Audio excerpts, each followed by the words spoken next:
Hey, everybody. Welcome to another edition of Shit Your Pants Wednesday on the DJB Productions Network. I'm your host, Matt Sunner, and I am joined today once again by my good friend, Danny J. Danny J, welcome. I watch this intro every time I watch this show, and I start cracking up laughing as soon as the talk comes on. It's just so good. We don't take ourselves seriously, but man, what a great intro for the show. Yeah, thank you. Thank you. I appreciate that. You're welcome. Danny J found that photo years ago, and I just kind of took care of the rest. You ran with it. But yeah, it's fun. That's sometimes the best part of doing these shows is figuring out how we're going to open them. Yeah, honestly, and then I don't want to do a show afterward. I just want to play the intro all the time. Yeah. my wife breaks my balls all the time because again, having the background and DJing and having gone to broadcast school, and when I went there, that's actually when I fell in love with doing production work. And I'll come up with something and I'll just sit there and be like, oh, that is so cool. And she's like, you're such a dork. You're sitting there watching your own stuff over and over again and aren't you so full of yourself? And sometimes, yes, I am. But your dad's locked in his nerd castle. Exactly. Well, on today's edition of Shit Your Pants Wednesday, we're going to talk about The Sand. Wow. Okay. Yes. Actually, and it wouldn't be surprising if you've actually seen a little bit of this movie floating around Facebook. Every now and then it pops up small clips of it on somewhere, somehow or another. Concept is very much like an actual half decent movie that came out in the early 80s called Blood Beach, I believe it was. We have a group of people. They're college students, we're led to believe, and they're partying on the beach. Apparently they just graduated from college. So they're having this giant bonfire on the beach. Everybody's out there getting drunk, trying to get laid, everything you'd expect college students to be doing to celebrate their graduation. And at some point in the evening, it's at the very beginning, it's almost kind of like found footage. It's all like cell phone video kind of a thing. Everybody just kind of partying and whatever. Like, hey, man, shut that thing off, man. Because, hey, the days of the internet, we don't want any evidence, Yeah. But somebody finds this, which we find out to be later is, I guess, like an egg, this giant round ball of something they find down by the shoreline, and they bring it up, and at some point I think they even like throw it in the bonfire or next to the bonfire or whatever, and everybody's having a good time getting drunk. Guy passes out, they show him they're drawing a dick on his face, whatever, things you typically have to do to your friend when they pass out at a party. And you graduated college. You're my future. Yes, this is hello high school drunk pranks by college people. But again, hey, when we got out of college, we were the same way, right? Old enough to know better, still too young to care. I went out to dinner with my parents. That's what I did. But I digress. But anyway, so the movie then goes and it shows us now the next morning. And it introduces us to our 8 and eventually only 7 major characters in the entire movie. It happens this fast. Wow. You got these 2 guys and their girlfriends. They're passed out in the one guy's car, and apparently the car has been left. The guy left his headlights on all night long, which then comes to play in later. This guy and this girl that are passed out in the lifeguard tower, lifeguard shack. And then this guy who had the dick drawn on his face, he passed out. He's a heavyset guy. They shoved him in a trash can. Nice. So he's up to his waist in a 55-gallon drum trash can on the beach. Yes. And this other girl who has completely passed out on top of this table with her top off. Yes. Hello, gratuitous boobs. They all graduated from Harvard. Yes. You have to have, that's the thing. Low budget horror movie, within the first few minutes of the movie, you have to have a gratuitous topless scene of a hot chick. You do. It is almost an unwritten law. Yes. And if you don't have something that good, you have to have something equal to it. Yes, it's true. That's very true. Oh, yes. You're not saying false things. And so this girl, everybody's kind of passed out, and they're like, hey, so-and-so, wake up. You passed out. I can see your boobs. And so she, wakes up, goes to get off this table, and as soon as her feet touch the sand, Suddenly now she can't move her feet. Starts freaking out. Well, it turns out this thing that they found at the edge of the shoreline was apparently an egg of some sort of a creature who then hatched and is now gone under the sand. Yes. And anytime anything touches the sand, it responds to the pressure on the sand and it sends up little tendrils out of the sand and see what there. And if it touches human skin, it detects, I guess, heat, heartbeat, a pulse, whatever it is. Doesn't say exactly how it detects and knows that it's a person. Boobs.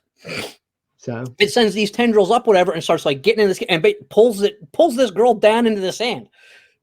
Basically, sucks her right down in the sand. We get some blood, whatever. And it's like going, okay, first casualty starts us right off. And of course, everybody in the car is freaking out. Now, I'm sorry, but they set it up so it's like, yeah, she's stuck, whatever. She thinks something's got me, and that's probably why they don't get out of the car. But they suddenly are realizing there's something under the sand, and they can't touch the sand. Right. And the entire movie is them they are figure out how to get out of this situation. Well, the guy's like, well, I can just drive my car. Goes to start the car. But of course, he left his headlights on all night long. So the car won't start. So he can't even just drive over to the edge of the lifeguard stand, over to dude, everybody get in the car. We're getting out of here. Right. All right. So the thing about this movie that makes it so wonderfully bad is the fact that really most of these characters, as the movie goes on, the only one I actually end up really feeling sorry for is the guy that's shoved in the trash can. I will say this much, that most of these people, even if you initially like them and like the character, they end up behaving eventually in a way that you're like, oh, you're an asshole too. You needed to get this. You know, this is one, you know, you're almost rooting for the creature by the end of the movie. You really are. I love that. Yeah. which is sometimes, you know, good, because again, with you know, when you talk about main horror franchises, we're all rooting for Freddy until he gets down to the last person. We're all rooting for Jason until we get down to whoever our hero is, and then you're all like, okay, how are they going to end? You know, how are they going to end our villain? Right. Exactly. But it's just kind of cool. Some of the redeeming aspects of this movie that do make it fun to watch and are definitely done well is as each of these people ends up dying, it essentially comes up, the creature is getting bigger. So initially, when they kind of realize that there's something coming up through the sand, and they show it, the girl holds her hand close to the sand, not close enough to touch it, but you see these tendrils coming up out of the sand. Right. But they look very, very thin, very, you know, tiny. And as each person that gets killed, you know, dies off, now all of a sudden, these tendrils that are coming out of the ground are a little bit thicker. Eventually, to the point where you eventually see one guy get it, and now it's almost like they're as thick as, you know, pasta, like a thick spaghetti. This is exactly what happened to us during this quarantine. Exactly. We got a lot thicker. Yes. And so I mean, so that is definitely good. You know, you're believing that, okay, well, if something is eating something, well, then it's eventually going to grow bigger, whatever. You get a nice little cameo by Jamie Kennedy. Okay. And that was kind of fun because he actually plays a beach patrol officer, drives up in his truck, gets out, and everybody's like, "Yeah, don't get out, don't get out, don't get out!" And that's when they suddenly find out that it has to do with being able to actually physically touch skin. Because he gets out, of course, he's wearing his shoes. He's wearing, and you see the tendrils come up and touching it, and it's kind of like, okay, whatever, that's not something I can eat. And they're all like, and they're freaking out, whatever. And he's like, "You're all on drugs, aren't you? You're on drugs. What have you been taking? I want to know." Grandma's cough medicine. And I searched this car. Am I going to find drugs? What the hell is wrong with you people? And it, you know, and it's like, you know, hey, you're all, what the hell is your problem? Get down. You tell the girl that's on the lifeguard stand, get down over here. And she's like, I ain't getting on that sand, man. There's something going to eat me, you know. And he's figuring they've all lost their mind until he like drops something and he goes down to pick it up off the sand and say goodbye to JB Kennedy from the elbow down. Oh God, yeah. And eventually, you know, he gets it too. There's one spoiler I will give. He ends up falling onto the sand, and sure enough, this thing's like, oh, there's enough there. Grabbing him. He's mine. Yeah. But you're right, though. This sounds a lot like Blood Beach, which was a movie that was 1979, 1980. I think. It starred what's his name who played Paulie in Rocky. It was yes, right after the first Rocky, actually. yeah. And Good indication again, without having to go back and look it yeah, up. It came out shortly after Jaws 2, because yes, the tagline of the movie was, just when you thought it was safe to go back in the water, you can't even get off the beach, yes, or something to yes. that effect. And that was another movie where people were standing in the sand. Now you didn't see as much as you're seeing in this movie, as far as this, because anytime there's a remake of some sort, they usually go a little further in depth and you get a little bit more into special effects. And you know, back in the 70s, back in the early 80s, a lot of stuff had to be left to the imagination because of lack of effects, that type of thing. And with Blood Beach, that was a scenario where these holes would open up. And you'd be standing there and just get sucked down. Like, you could walk on the beach if you wanted to. You know, you could do that. Yeah. But it was a scenario where you were standing there, all of a sudden, be like, it was just like the same thing you did with Jaws, but you were on the beach and you got sucked down and you got eaten. And it turned out to be like a giant plant or some goofy thing like that. It wasn't even like what this is with tentacles. It was like some kind of plant monster of some sort, or whatever the case was. So that was a scenario with that. But that was, because I love those old movies like that. But I mean, that was an enjoyable movie in that sense. Dealing with the same exact subject matter, except you didn't have these teens or these proteins that you wanted to see who would get off first, and it was that movie was mainly about, again, kind of like Jaws, like, what is this, how are we going to figure out what it is, how are we going to stop it? And it was definitely more of a drama with a horror element, like you basically got with Jaws. The other thing that they was done really well with it, that I enjoyed, was, and you can see it here in the cover art, eventually it gets to be nighttime and this thing has gotten a lot bigger. They're trying to get out. They figure out a way to try and get over to then the beach patrol vehicle by laying stuff on the sand so their feet don't actually touch. They come up with a way to try and get over there, but eventually, ultimately somebody falls, and you end up seeing these large tentacles like you see here coming out. And what was nice about it, and I kind of felt 50-50 about it. It was kind of cool, but also made the effects maybe not look as good. It definitely gave us this effect that it is definitely more of like a squid octopus type of creature.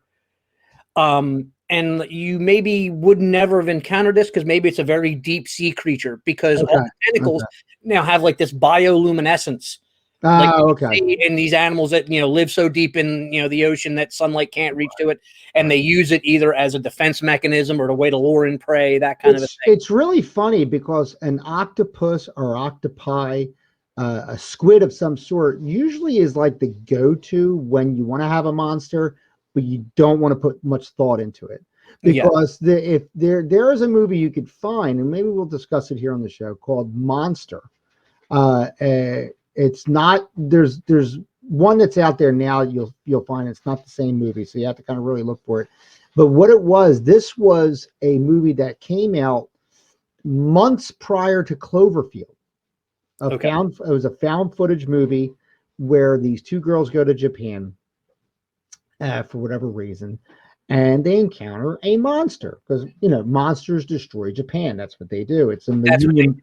In the union bylaws. So what happens is you get this monster, but the monster, once again, was just whenever you saw it, was just a giant black tentacle. That's all you ever see, was a giant black tentacle. So you never really see a monster per se, but it seems like a tentacle is the go-to when it's like, hey, we just need a monster in there somewhere, like a cardboard cutout, and that's the way it goes. So I kind of get let down by stuff like that. I mean, I guess in a way it makes sense that it would be some sort of an aquatic creature because they're at the beach, etc., and it's an egg that came from the ocean or whatever the case would be. So at least let's give them kudos for that in the writing side of it, that like say this at least made sense. It wasn't some furry creature. It wasn't a furry creature. you know, like some sort of like a fish type creature that's like, how is it moving under the sand? This is something that basically has arms. It can, you know, as we know, anybody who's, you know, watched anything about like squids and what, they can bury themselves in sand, you know, so the tentacle, I mean, it's an arm, it's an appendage that will allow it to potentially move either under sand, on top of sand, as well as underwater. Awesome. So, but we can make fun of this? Yeah, you can definitely make fun of it. You can make fun of it. Is it a good movie though? Would you say it's a good movie? Overall, it's a good movie. And by good, we don't mean great. No. We mean like I can't say it was bad. I enjoyed watching it. Yeah, you will be entertained. I tend to think that, like, yeah, granted, with friends and stuff like that, and doing an SYPW party makes it fun. But if I can watch this movie by myself from start to finish and say, oh, okay, good, I got through that, it was pretty good. You know, if that's it, then it's a decent movie. You know, in that sense. And that is the thing. You know, most of these movies that we're talking about, you know, I will end up talking about is, you know, stuff that I've watched myself. Yeah. Okay. So it's like, you know, I sat through it, I watched it, and it was good enough. I never once thought to myself, am I ready to shut this off? And I never said yes. Right. I never said, yeah, I want to shut this off. It was like, okay, you know, it was still engaging. And like I said, I was mainly rooting for the creature. Like I said, just because I'm thinking to myself, this is pretty much every cliche college frat boy, right, you know, type character. And you know, now what we won't do, we will not tell you the fate of the fat kid with the dick on his face. We won't we will not. We will not tell you that. That would spoil the whole movie. Matt, bring us home, bud. All right. Well, everybody, enjoy Shit Your Pants Wednesday. This is my recommendation. The Sand. It will be fun. I think you will enjoy it. How much you enjoy it depends upon you. Remember, don't take it seriously, because it's not, again, an A-list movie. It is not. You ain't going to see Denzel in this baby. Yeah, Denzel did not make it to the casting call for this movie. Understood. But it is definitely fun. It's enjoyable. I think you will enjoy it, especially if you're getting to enjoy it with friends. If you can have people over, if you're comfortable having people over during this pandemic, you know they're safe. You know they don't have it. Invite them over. Order up some food, your favorites, and just kick back, pop some popcorn along with it, and enjoy The Sand. That sounds great. Pants Wednesday.